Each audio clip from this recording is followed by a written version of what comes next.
자, 오늘 저와 여러분들이 함께 나누실 말씀은 누가복음 16장 1절부터 9절까지 말씀입니다. 누가복음 16장 1절부터 9절. 쉬운 성경으로 앞에 보시고 함께 말씀을 함께 읽으시겠습니다. 예수님께서 제자들에게 또 말씀하셨습니다. 어떤 부자에게 재산을 관리하는 일꾼이 있었는데 이 일꾼이 재산을 낭비한다는 소문이 들렸다. 그래서 그를 불러다가 말했다. 내가 자네에게 관한 들은 소문이 어찌된 일인가? 더 이상 자네를 일꾼으로 쓸 수 없으니 자네의 일을 정리해주게. 그러자 일꾼은 속으로 생각했다. 주인이 내 일을 빼앗으니 어떻게 해야 하나? 땅을 파자니 힘이 없고 부고를 하자니 창피한 노릇이니 내가 할 일을 알았다. 내가 이 자리에서 물러날 때 사람들이 나를 집으로 맞이하게 만들어야겠다. 그 일꾼은 주인에게 빚진 사람들을 하나씩 불렀다. 첫째 사람에게 물었다. 주인에게 빚진 것이 얼마요? 그가 올리브 기름 100마리요라고 대답하자 그 일꾼이 말했다. 당신의 문서가 여기 있으니 어서 앉아서 50마리라 적으시오. 또 다른 사람에게 그가 진 빚이 얼마냐고 물었다. 밀 100섬이요 라고 대답하자 그 일꾼이 말했다. 당신의 문서가 여기 있으니 80섬이라고 적으시오. 주인이 그 불의한 일꾼이 슬기롭게 행동하는 것을 보고 그를 칭찬하였다. 이 시대의 아들들이 자기의 일을 처리하는 데 있어서는 빛의 자녀들보다 더 슬기롭다. 내가 너희에게 말한다. 불의한 재물로 친구를 사귀어라. 그러면 그 재물이 없어질 때 그들이 너희를 영원한 것으로 맞아들일 것이다. 아멘. 잠시 기도하겠습니다. 사랑해 주님 감사합니다. 감당할 수 없는 하나님의 사랑 때문에 우리가 과거를 거쳐 지금 현재에 서 있을 수 있고 또 우리들이 믿음에 바라보는 우리 앞에 약속하신 영원한 하나님의 나라를 우리의 믿음으로 붙잡고 달려갈 수 있게 하심을 감사드립니다. 이 모든 것이 하나님의 은혜입니다. 주님, 이제 하나님의 말씀을 듣고자 합니다. 주님, 가장 부족한 종의 입을 하나님께서 온전하게 해주시고 이 말씀은 우리 성도들과 또 가장 부족한 종이 하나님의 우리에게 약속하신 약속을 온전히 붙잡고 하루하루를 살아가는 힘이 되게 도와주시기를 간절히 소망합니다. 감사드리며 예수 그리스도 이름으로 기도드립니다. 아멘. 할렐루야. 자, 여러분 한 주간 동안 평안들 하셨습니까? 자, 오늘 우리가 살펴볼 말씀은 우리들에게 소위 불의한 일꾼, 불의한 청지기라는 비유로 알려진 예수님의 비유입니다. 자, 이 비유에 대해서 여러분들은 어떤 해석의 설교, 말씀을 들어보셨습니까? 여러분, 이 비유가 무엇을 말씀하고 있다라고 생각을 하세요? 실은 이 예수님의 비유, 이 청지기의 비유는요, 가장 난해하고 이해하기 힘든 비유 중에 하나입니다. 그럼에도 이 비유 안에는 놀라운 십자가 복음의 진수를 담아내고 있어요. 이제 우리 주안의 교회 성도 여러분들, 지금까지 제가 3년 반 동안 설교를 했습니다. 제가 여러분들께 설교한 것들을 기반으로 충분히 이 안에 담겨진 복음을 어렵지 않게 이제 이해해 가실 수 있을 거예요. 어떤 성경을 읽어도 여러분들은 그 안에서 예수 그리스도의 은혜와 사랑을 캐낼 수 있을 것이라고 확신합니다. 자, 많은 분들이 이 비유를 이해하기를 불의한 돈으로라도 수단과 방법을 가리지 않고 번 것으로 이 땅에서 주의 일을 많이 하면 결국 하나님의 앞에 가서 자신의 불의한 돈과 노력으로 하나님을 알게 된 많은 사람들이 하나님 앞에서 나의 칭찬거리, 자랑이 될 것이다. 그래서 불의한 돈이라도 불의하더라도 돈을 열심히 번 그 돈 가지고 그것으로 열심히 주의 일을 하자. 이렇게 이해를 하는 분들이 상당히 많이 있어요. 의외로. 그런데 이것은 절대 바른 해석이 아닙니다.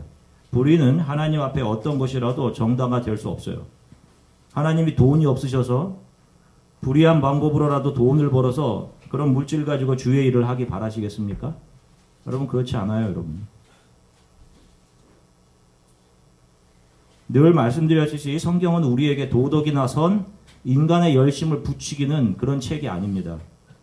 참 안타까운 것은 수많은 교회들이 이런 것을 이런 왜곡된 것을 복음이라고 선포하는 거예요. 아닙니다. 성경은 그 반대예요. 인간은 절대로 도덕과 절대선에 이룰 수 없는 죄와 허물로 죽은 존재임을 깨닫고 그 가능성 없던 상태에서 하나님의 은혜로 예수 그리스도의 십자가의 은혜로 덮여서 자격 없는 이들이 하나님의 자녀가 되어 평생을 그 은혜에 감사하고 감격하며 살게 되는 것, 그 하나님의 은혜만을 다루고 있단 말이에요. 그러니 이런 은혜를 경험한 사람들은 한결같이 내가 만 가지 은혜를 받았기 때문에 갚을 것이 없어 이 몸마저도 드립니다. 나 같은 죄인 살리신 주님의 은혜가 너무도 놀랍습니다. 하늘을 두루마리 삼고 바다를 먹물 삼아도 이 하나님의 사랑을 다 기록할 수 없습니다. 라는 감사의 고백으로 매일을 살아간다니까요. 이런 크리스찬들이 지금도 존재하고 있는 겁니다. 먼저 오늘 이 비유를 이해하려면 누가복음 15장과 16장에 걸쳐서 나타나는 예수님의 다른 네 가지 비유들을 이해하셔야 됩니다.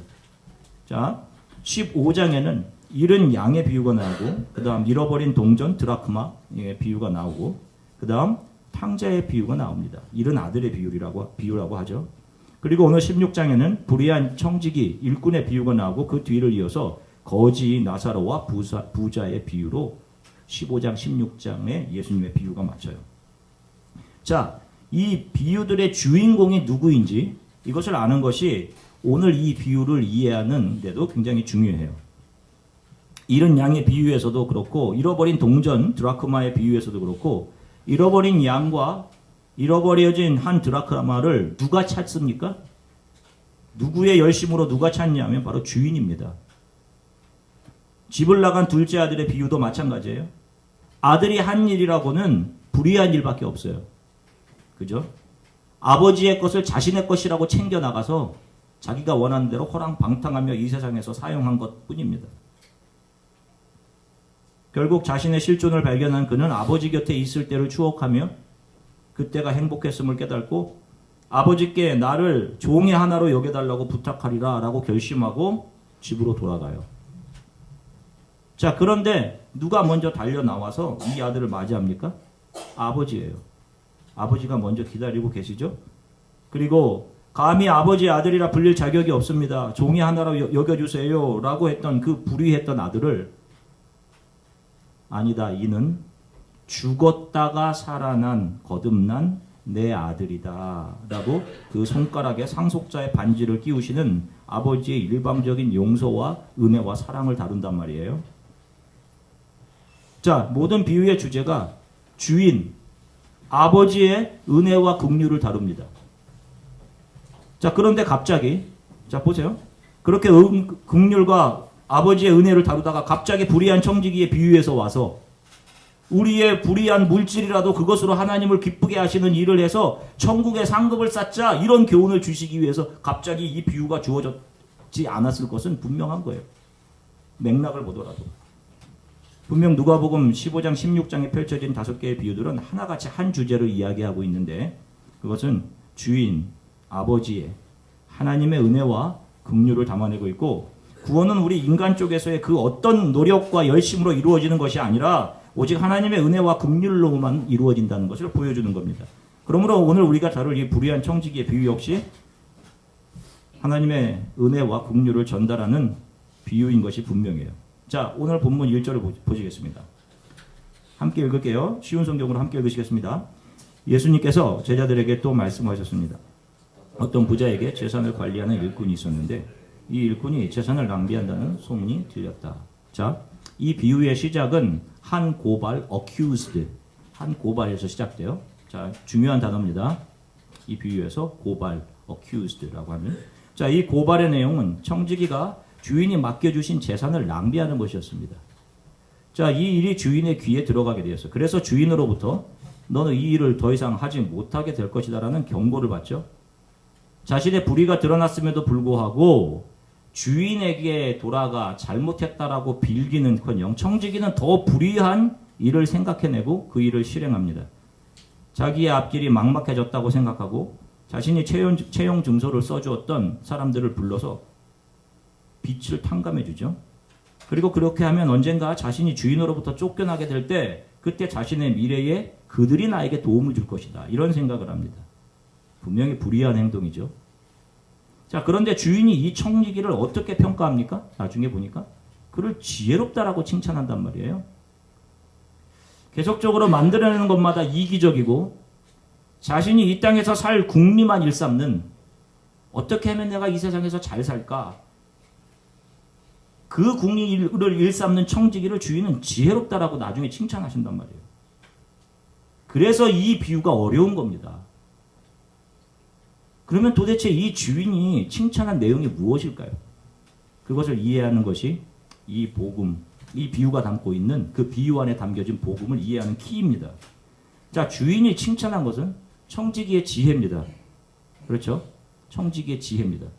청지기가 칭찬받은 그 지혜의 핵심은 불의한 재물을 가지고 미래를 대비해서 자신의 친구들을 만든 것입니다. 자, 요거 기억해 주세요. 불의한 재물을 가지고 미래를 대비해서 자신의 친구를 만드는 거예요. 자, 먼저 예수께서 말씀하시는 불의한 청지기는 하나님을 떠나 스스로 하나님 된 모든 아담들, 인간들을 가리킵니다.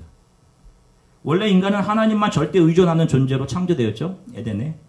거기서 하나님께서 하라고 하신 일들을 하면서 창조물을 관리하는, 거기서 행복을 느끼는 존재였습니다. 하나님으로 인해 채워지는 것이 인간의 행복이었어요. 자기가 만드는 것이 아니라. 범죄한 인간은 에덴을 지키고 다스리던 일꾼, 청지기의 직분을 박탈당합니다. 아니, 정확히 말하면 스스로 그 하나님의 일꾼의 자리를 박차고 하나님의 자리로 나가겠다고 자기가 뛰쳐나간 거죠. 그렇게 직분을 박탈당한 인간은 자신의 유익을 위해 하나님이 제공하시고 허락하신 물질로 세상 친구를 사귀고 그 친구들이 자신에게 영원한 행복을 줄 세상의 힘이라고 생각하며 살아갑니다. 그래서 우리 인간에게 소셜 네트워크가 중요한 거고 사람 인맥이 중요한 거예요. 자신의 잘못을 뉘우치고 주인에게 돌아가야 마땅한데 더 불의한 일들을 계획하며 실행해요. 주인은 지금 그가 무엇을 하고 있는지 다 알고 있거든요. 정확하게. 그의 추구는 자신의 지혜로 스스로의 인생을 설계하고 내가 나의 영원한 행복을 이 세상 속에서 찾아내고 만들고 구축하겠다라는 거예요. 이 모습이 아담의 모습이고 이 시대의 대부분 이 시대를 살아가는 사람들의 모습인 거예요. 하나님을 등지고 살아가는. 자, 그런데 더 놀라운 것은 8절에서 아까 말씀드렸던 것처럼 불의한 청지기를 향한 주인의 반응이에요. 보겠습니다. 16장 8절 쉬운 성경으로 같이 한번 읽을게요. 주인이 그 불의한 일꾼이 슬기롭게 행동하는 것을 보고 그를 칭찬하였다. 이 시대의 아들들이 자기의 일을 처리하는 데 있어서는 빛의 자녀들보다 더 슬기롭다. 자, 이제 이 주인이 칭찬한 내용을 살펴볼게요. 자, 이 비유는 하나님을 떠나 세상과 친구된 죄와 허물로 죽은 모든 아담들, 죄인을 가리킨다고 말씀드렸어요. 자, 그런데 잘 보세요. 베드로전서 3장 18절입니다. 베드로전서 3장 18절 함께 읽겠습니다. 그리스도께서도 단번에 죄를 위하여 죽으사 의인으로서 불의한 자를 대신하셨습니다. 자, 보세요. 예수님께서는 하나님의 지위를 버리고 이 세상으로 인간의 몸을 입고 오셨습니다. 그죠? 낮아지셨죠? 그분이 오셔서 한 일은 죄인과 병역한 자들과 이 세상에서 제대로 인정받지 못하는, 세상은 죄인이라고 판단하고 규정하고 어큐즈하는 사람들의 친구가 되어주신 것이었어요. 자, 이 땅에 환영받지 못하는 사마리아인의 모습으로 오셔서 죄인과 병자, 약자들, 그들에게 천국이 있음을 선포하시고 그들을 고쳐주시고 위로하시고 그들을 온전하게 해주시며 그들의 믿음의 눈을 뜨게 해주셨습니다. 그러나 메시아에 대해서 누구보다 잘 알고 있었던, 그래서 메시아를 기다리고 있었던 서기관들과 바리새인, 당시 종교 지도자들, 그들은 예수님을 친구로 여기지 않고 메시아로 여기지 않고 오히려 그분을 쳐 죽이려고 했어요. 왜 그 종교 지도자들이 예수님을 쳐 죽이려고 했을까요? 저희가 지금 요한복음을 계속 배우고 있고 계속 설교해오는 내용들을 여러분들 하나하나 일목요연하게 살펴보면 알 수 있어요. 그것은 겉으로 드러나는 종교 행위의 모습과 그들에게 하나님에 대한 지식은 있었지만 정작 그들 안에 하나님의 거하심, 하나님의 임재, 법궤, 그 하나님의 임재가 그들 안에 없음이 예수님에 의해 어큐즈드 되었기 때문에, 고발되었기 때문입니다. 예수님께서 이것을 계속 드러내시잖아요. 이들의 모습이 오늘 이 일꾼과 굉장히 비슷하죠? 자신의 삶이 하나님이 주인이 아닌 실제적으로 자신이 주인 되어서 세상에서 잘됨과 부와 자기 칭찬과 자기 유익을 위해서 신앙의 옷을 입고 있는 사람들, 바로 그 자신의 모습이 예수님에 의해서 들켜버리는 겁니다. 다른 사람들은 다 칭찬해주고 있거든요. 그런데 유독 이 예수가 와서 자신들의 이 속을 다 드러내는 겁니다.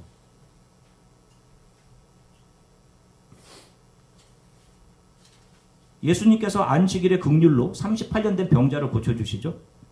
38년 동안 긍휼의 집 앞에서 긍휼이라고는 찾아볼 수 없는 상태로 살았단 말이에요. 이 사람이. 그를 긍휼히 여기신 예수께서 안식일에 그를 고쳐주십니다. 18년 동안 몸이 꼬부라져서 조금도 펴지 못한 한 여인을 안식일에 고쳐주셔요. 그리고 나는 제사를 원치 않고 자비를 원한다 라고 하시면서 그분은 안식일에 사람들을 살려내십니다. 사랑과 긍휼로 사람을 고쳐주신 예수님을 그들은 율법을 어겼다, 불의하다라고 예수님을 어큐스도 합니다. 고발해요. 그리고 예수님을 정죄해서 십자가에 못 박습니다. 십자가는 모든 불의와 저주의 상징이었어요, 당시. 여러분 구약을 통해서 쭉 보시면 알겠지만 아무런 죄 없으신 예수께서 살인자 바라바보다 더 불의한 자로 고발이 됩니다.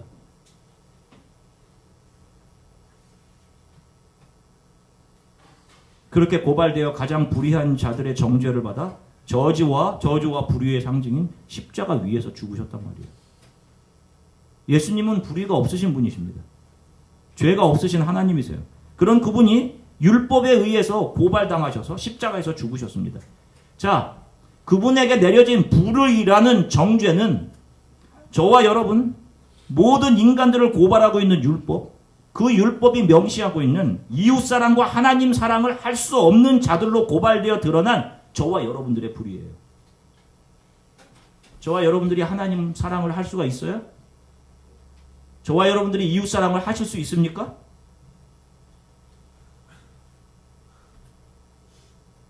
예수님이 아닌 그 예수를 정죄한 종교자들, 그리고 저와 여러분들이 받아야 될 그 고발이었단 말이에요.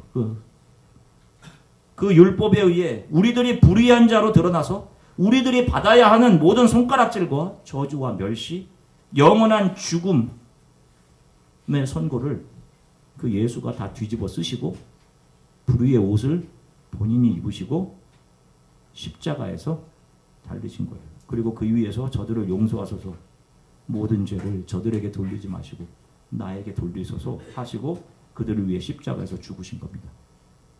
전혀 불의하지 않으신 예수께서 모든 불의한 자들을 위해 죽으신 거예요. 그 모든 불의를 감당하심으로 십자가에서 흘린 피, 율법에 의하면 저주의 상징이고 가장 불의한 물건인 십자가에서 그분이 피를 흘리심으로 우리를 그 십자가에서 예수 하나님의 친구 삼아 영원한 저주와 죽음으로부터 구원해 주시는 겁니다. 이것이 바로 오늘 본문 누가복음 16장 9절의 말씀인 거예요. 함께 읽을게요. 누가복음 16장 9절입니다. 함께 읽으시겠습니다. 내가 너희에게 말한다. 불의한 재물로 친구를 사귀어라. 그러면 그 재물이 없어질 때 그리 너희를 영원한 곳으로 맞아들일 것이다. 이 비유에서 불의한 청지기는 저와 여러분들, 모든 죄인들을 나타낸과 동시에 우리들의 그 모든 불의를 자신의 몸에 뒤집어 쓰시고 십자가를 지시는 예수 그리스도를 복음으로 담아내고 있어요. 듀플리케이트하고 있는 겁니다. 우리들의 모습과 예수의 모습을요, 동시에. 그래서 9절의 말씀에서 불의의 제물로 친구를 사귀라는 말씀은 불의의 상징인 십자가로 저와 여러분들을 친구 삼으시고 이 땅에 작은 예수들을 잉태해 내신 것을 의미하고, 예수의 십자가 은혜로 거듭난 그 작은 예수들이 예수께서 자신을 위해 지신 그 불의의 십자가를 기억하고 자신도 그 십자가 그 멍에를 지고 누군가를 위해 십자가를 지는 삶, 자신의 모든 것을 내어주는 삶을 살아가야 함을 역설하고 있는 것이고, 그래서 언젠가 우리 모두가 하나님 앞에 서게 되었을 때 서로의 십자가를 통해 예수를 알게 된 사람들이 서로를 기쁨으로 영접하게 될 것을 말씀하고 있는 거예요. 그것이 16장 9절에서 예수님께서 말씀하시는 결론입니다. 성도는 율법의 요구를 완성함으로 더 거룩하고 좀 더 훌륭한 인격체가 되어서 구원을 얻게 되는 게 아니에요, 여러분. 내가 노력해서 좀 더 선한 사람이 되어야지, 그런 것으로 구원을 이룰 수 없어요. 내 자신은 날마다 더 이기적이고 생각하는 것마다 악하고 불의하고 이런 자신의 모습이 매일매일 하나님의 말씀 속에 드러나서 이런 자신을 그럼에도 불구하고 덮어주시고 감싸주시는 예수 그리스도의 은혜와 긍휼을 통해 구원을 받게 되는 것입니다. 그래서 나의 나된 것은 다 하나님의 은혜다. 이런 고백을 할 수 있는 거예요. 거듭남은 자신 안에 있는 죄를 봄으로부터 시작됩니다. 여러분, 크리스천리티의 시작은 바로 여기에요. 내가 어떤 직분자가 되고 교회 오래 다녀서 교회의 유력자가 되어 있는 것, 그것으로 여러분 크리스천리티가 되는 것이 아니에요. 그것이 디사이플십을 보장하지 않습니다.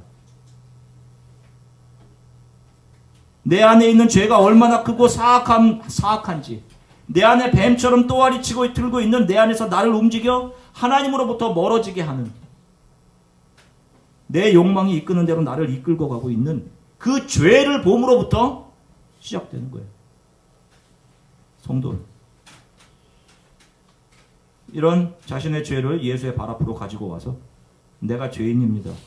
내 안에 선한 것이 하나도 없습니다. 이것을 고백하는 자들을 정죄하지 않으시고 그들의 모든 죄를 용서하시고 사하시는, 그리고 그 용서를 위해 어떤 대가가 치루어졌는지 그 십자가의 은혜를 깨닫게 된 사람들이 그 은혜에 감격하고 감사하며 하루하루를 살아가게 되는 거예요.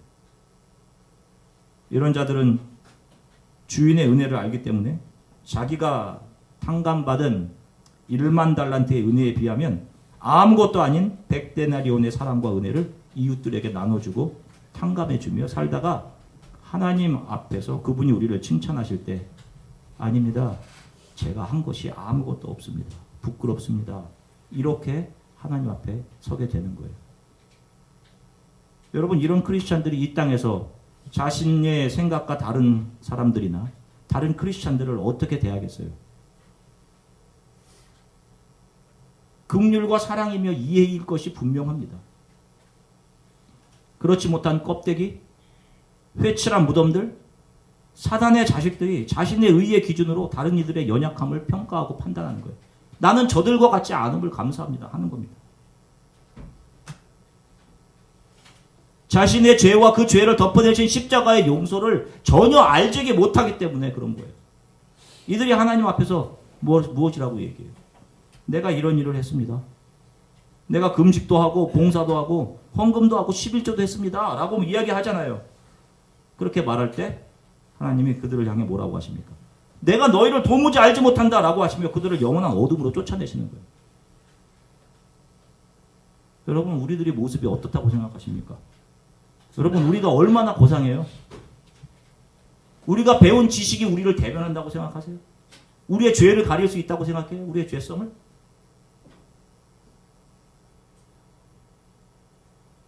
예수님을 믿고 도대체 저와 여러분들의 성품이 얼만큼 변했냐고요? 이 정도면 괜찮지 할 만큼 변하셨어요? 거룩하고 의로워지셨습니까?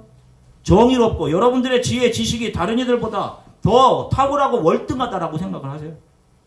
신앙의 길은 우리의 무능함과 우리의 처절하게 하나님으로부터 우리가 멀어져 스스로 왕되려고 하는 오만과 다른 이들의 나보다 앞섬을 견디지 못해하는 그런 악함, 자기 사랑, 자기 가치 챙기기, 그런 것이 우리 안에 있다는 그런 처절하게 악한 자임이 하나님 앞에서 드러나는 과정입니다. 이것이 성경이 말하는 성화입니다, 여러분. 훌륭하게 변하는 것이 아니라 하나님 앞에서 더 형편없는 자로 드러나는 거예요, 날마다. 이게 성화예요. 그래서 그 처절한 자리, 나에 대한 절망적인 모습이 드러나는 그 자리에서 하나님의 은혜와 긍휼을 경험하고서는 일어나서 살아가는 겁니다. 정리를 좀 해볼게요. 예수님께서는 우리 인간의 불의한 자의 자리로 내려오셨습니다. 그리고 그 불의의 주인공들, 죄 속에서 신음하고 병과 연약함 속에 있던 인간들의 친구가 되어주시죠. 그분이 오신 자리는 율법에 의해 불의한 자로 고발되고 정죄된 우리들이 있어야 할 자리였습니다. 율법이 그분을 정죄하고 죽이죠. 그러나 긍휼과 자비에 풍성하신 하나님이 그를 살려냅니다. 그리고 그 자리에 예수님의 친구인 교회와 저와 여러분 성도들이 잉태되어 서게 된 거예요. 바로 불의한 청지기가 이 그림을 담아 그려내고 있는 것입니다. 그래서 이 불의한 청지기가 마지막에 칭찬을 받고 있는 거예요. 어떻게 예수님이 우리의 친구가 되실 수 있습니까? 우리의 선과 정의로움과 매주일 바르게 신앙생활하는 우리의 태도로 예수님이 우리를 어렵다고 하시고, 아니에요. 그런 것이 아닙니다. 우리의 불의가 드러남을 통해서 여러분들이 예수와 가까이질 수 있는 길은 여러분들의 약함과 불의가 드러나 그걸 가지고 예수 앞으로 가져나갈 때입니다. 내가 괜찮은 사람인 줄 알았는데 하나님을 등지고 스스로 하나님 되었던 죄인임이 드러날 때 이 불의를 덮어내시는 하나님의 은혜, 긍휼만이 나를 용서하고 회복시키는 것입니다. 그때부터 나를 위해 모든 불의를 다 뒤집어 쓰신 그 예수 그리스도의 십자가, 그것을 자랑 삼게 되고 그것을 붙들고 그 은혜에 감격하고 감사하며 자신의 삶을 하나님께 맡겨드리며 살게 되는 것입니다. 이런 자들이 예수의 친구인 거예요. 오늘 본문 8절을 같이 읽으시겠습니다. 오늘 본문 8절입니다. 함께 읽을게요. 주인이 그 불의한 일꾼이 슬기롭게 행동하는 것을 보고 그를 칭찬하였다. 이 시대의 아들들이 자기 일을 처리하는 데 있어서는 빛의 자녀들보다 더 슬기롭다. 바리새인들 당시 자기들은 시대를 계몽하는 자들이라고 생각했어요. 스스로 빛의 자녀라고 생각해서 자신들이 붙들고 사는 율법적인 삶, 그런데 긍휼은 하나도 남지 않은 채 자신들 스스로를 정의롭고 도덕적이라고 판단하고 다른 이들을 자신들의 기준으로 판단하고 폄하해내는 그들의 이 지혜보다 세상의 자녀들이라고 불리던 창기들, 저주받아 고름 흘리고 있던 저들은 저주를 받았기 때문에 저러고 있다라고 손가락질 당하던 병자들, 죄인들, 바로 그 세대에게 임한 예수 그리스도의 십자가의 사랑을 그 세대가 알고 예수의 긍휼을 알게 된 자들이 더 지혜롭다라는 말씀인 거예요. 왜냐하면 천국이 바로 이런 사람들에게 것이기 때문입니다. 제가 한 달 전 비판을 품은 열심보다 은혜 앞에서의 무능함이 더 아름답다라는 제목으로 하나님 말씀을 선포해 드렸던 적이 있습니다. 여러분 다시 한번 혹시 시간이 되시면 들어보시면 오늘의 말씀과 많은 연관이 있어요. 은혜를 알게 된 자들은 늘 자신을 무능한 자로 봅니다. 그래서 그들에게는 비판이 없는 것이고요. 성화의 과정이란 자신이 도덕적으로 좀 괜찮아지고 정의로워지고 교회 봉사 더 많이 하는 모습으로 나타나는 것이 아니에요. 반대로 우리들의 연약함과 불의와 나의 죄악됨과 죄인 중에 괴수됨이 날마다 점점 더 신앙생활을 해갈수록 적나라하게 드러나는 과정이 성화인 것입니다. 바르게 신앙생활을 하고 있다는 증거가 바로 이거예요. 나에 대한 불신, 나는 왜 이렇게 연약한가? 나는 왜 매일 이렇게 넘어지는지 모르겠습니다. 주님, 저의 믿음 없음을 도와주세요. 저를 긍휼히 여겨주세요.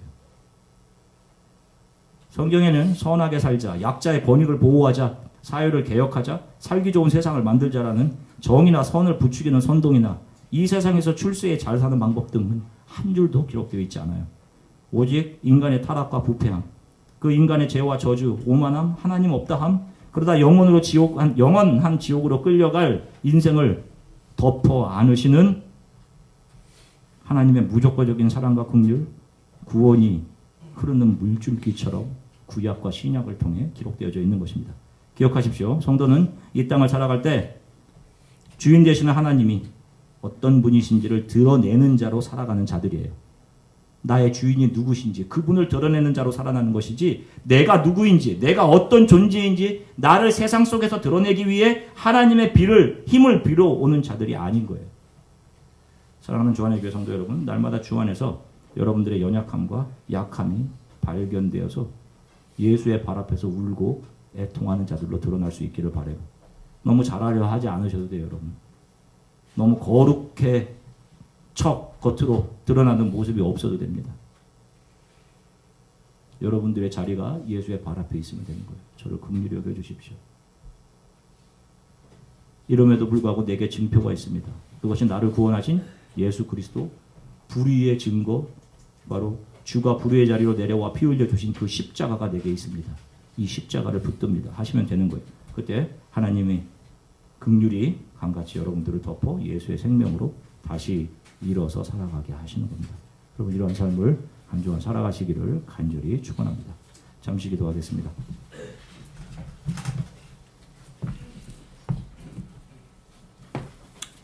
주님, 오늘 누가복음 16장에서 말씀하는 그 불의한 자가 정확히 저의 모습입니다. 하는 것마다 다 나를 위한 생각, 내 삶에 대한 생각, 내 삶에 대한 걱정, 나의 잘못을 예수 그리스도께 갖고 와, 하나님께 갖고 와서 죄송합니다라고 하기는커녕 불의를 저지른 상태에서 또 다시 불의를 통해 자신의 삶을 이끌어가려고 하는 저와 여러분들의 모습이에요. 내 힘으로 하나님이 주신 기회들이 내가 만든 기회라고 생각하고 있다. 내가 배우는 지식들이 하나님이 주셔서 주의 나라를 위해 사용되어져야 하는 것이 아니라 하나님을 대적하고 내가 출세할 도구라고 생각하며 살아갑니다. 주님 용서해 주십시오. 그런 우리를 긍휼히 여기셔서 아무런 조건 없이 십자가에서 우리를 위해 자신의 모든 것을 내어주신 예수님, 그 십자가를 다시 한번 바라보고 내 안에 있는 죄를 바라봅니다. 나의 죄를 씻으시기 위해 치르신 주님의 대가가 어떤 것인지, 이 끝없는 내 안에 있는 죄를 용서해내신 하나님의 긍휼, 그 긍휼이 나를 덮어 내가 죽고 내 안에 예수가 살아 나의 앞으로의 삶을 살아가게 해주십시오. 이 청년들 한 주간 또 이제 기말고사를 볼 텐데, 기말 가운데 뭐 시험 보는 가운데서도 하나님의 선하심을 기대하면서 여러분들 한 주간 평안함 가운데 한 주간을 또 지나갈 수 있기를 위해서 여러분들 기도해 주셨으면 좋겠습니다. 함께 기도하겠습니다.